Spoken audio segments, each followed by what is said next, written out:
Praise the Lord. सभी विश्वासी भाई बहनों को प्रभु यीशु मसीह में जय मसीह की। बाइबल शिक्षा चैनल पर आप सभी का स्वागत है।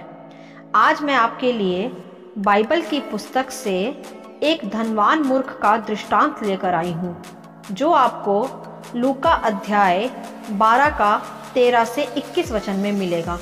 तो चलिए भाइयों बहनों, हम वीडियो स्टार्ट करते हैं। बाइबल दर्शाती है इस दृष्टांत में कि वहाँ उस स्थान पर भीड़ में से एक मनुष्य ने प्रभु यीशु से कहा कि हे गुरु, मेरे भाई से कह कि पिता की संपत्ति मेरे साथ बांट ले। अर्थात वह मनुष्य अपने पिता की संपत्ति में से अपना हिस्सा अपने भाई से लेना चाहता था। वह मनुष्य धन संपत्ति का लालची मनुष्य था, ऐसा यहाँ प्रकट होता है। तब प्रभु यीशु ने उससे कहा कि हे मनुष्य, किसने मुझे तुम्हारा न्यायी या बांटने वाला नियुक्त किया? यहाँ प्रभु के कहने का तात्पर्य यह था भाइयों बहनों कि वह पृथ्वी पर धन संपत्ति या जायदाद के बंटवारे कराने वाले न्यायी बनकर नहीं आए, जो वह मनुष्य के बीच धन संपत्ति का बंटवारा करवाए।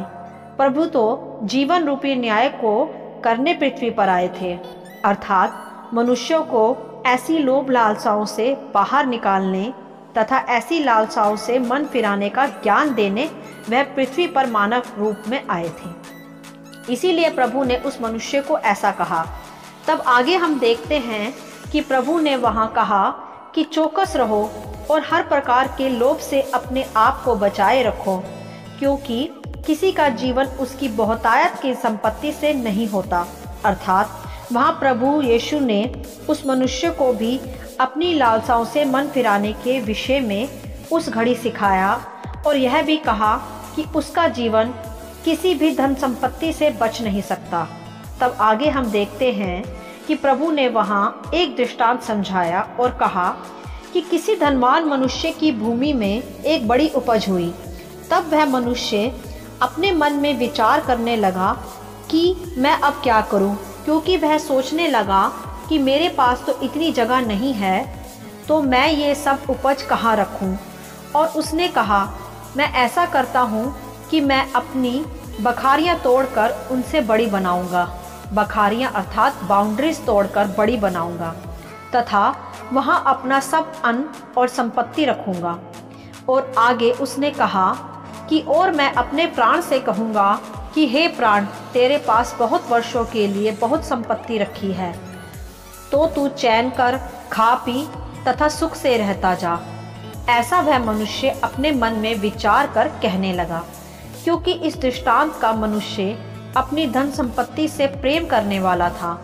उसने अपनी ज़्यादा उपज को देखकर यह नहीं सोचा कि वह इसे किसी की सेवा दान में लगा दे, क्योंकि इतनी संपत्ति के साथ साथ वह अपने जीवन को अर्थात अपने प्राण को भी आदेश करने लगा कि वह भी बहुत वर्षों तक जिए तथा चैन से खाए पिए तथा इसी संपत्ति के भरोसे पर सुख से रहे भी। यहाँ ध्यान देने की बात यह है मेरे प्रियो कि वह मनुष्य अपनी समझ तथा बुद्धि, जो कि पृथ्वी भर की ही सोच है, उसी से सोच रहा था तथा उसी पर आस भी लगा रहा था, जबकि वह यह ध्यान नहीं दे रहा था कि प्राण लेना या जीवन देना उस परमेश्वर के हाथ है जिसने सृष्टि की रचना की है। परंतु वह मनुष्य केवल धन संपत्ति बटोरने तथा संचय करके रखने की ओर ही ध्यान दे रहा था।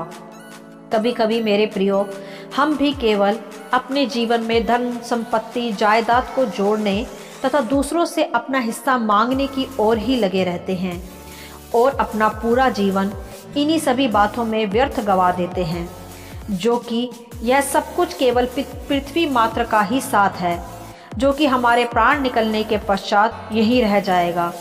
और कभी कभी तो हम इन धन संपत्ति और जायदाद के लिए अपने प्रियजनों से झगड़ा भी कर लेते हैं, जबकि परमेश्वर की दृष्टि में यह गलत है, यह पाप है, जो कि हमें शांति नहीं केवल दुख ही देता है।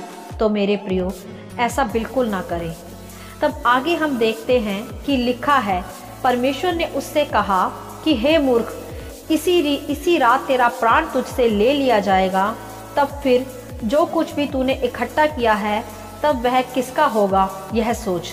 जी हाँ मेरे प्रियो, यह सत्य है कि हम जीवन भर धन संपत्ति जोड़ने में अपना जीवन लगा देते हैं और जब हमारी मृत्यु का समय आता है तो सब कुछ यही छूट जाता है तथा किसी को भी वह धन संपत्ति मिलती है जिसे हम जीवन भर एक तिनका तक नहीं देना चाहते, तो ऐसी सोच का क्या फ़ायदा।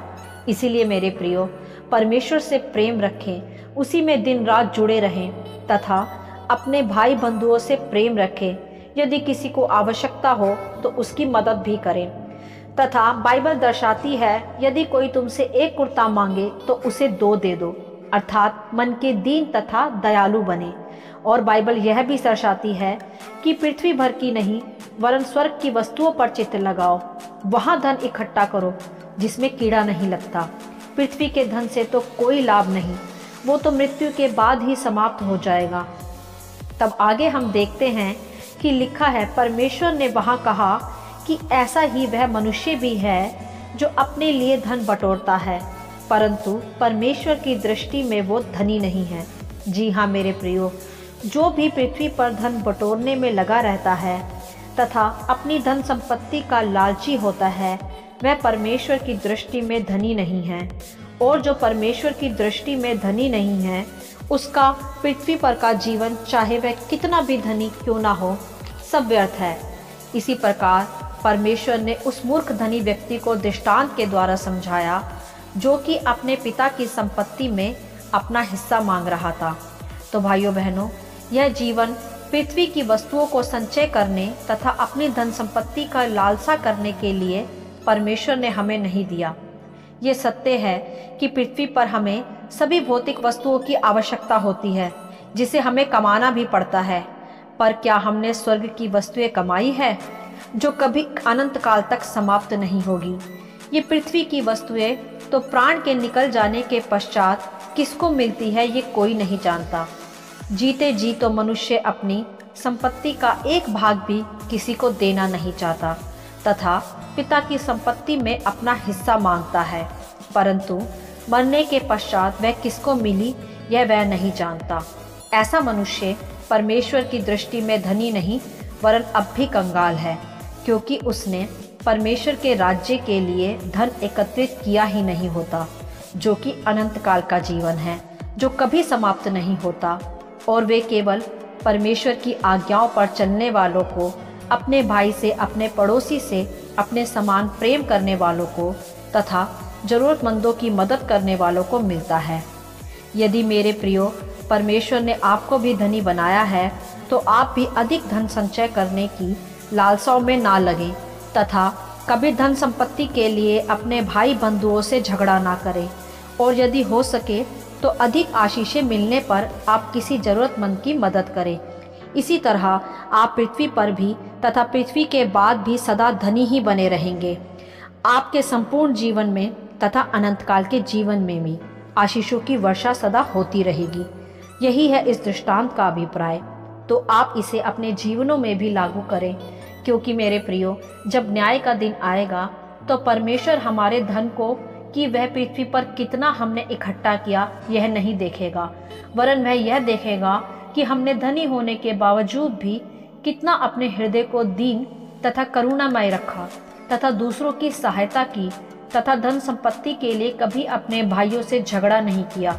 यह होगा हमारा सच्चा न्याय, जिसे चुकाने तथा समझाने ही प्रभु पृथ्वी पर आए थे, ना कि धन संपत्ति के हिस्से दिलाने का न्याय चुकाने।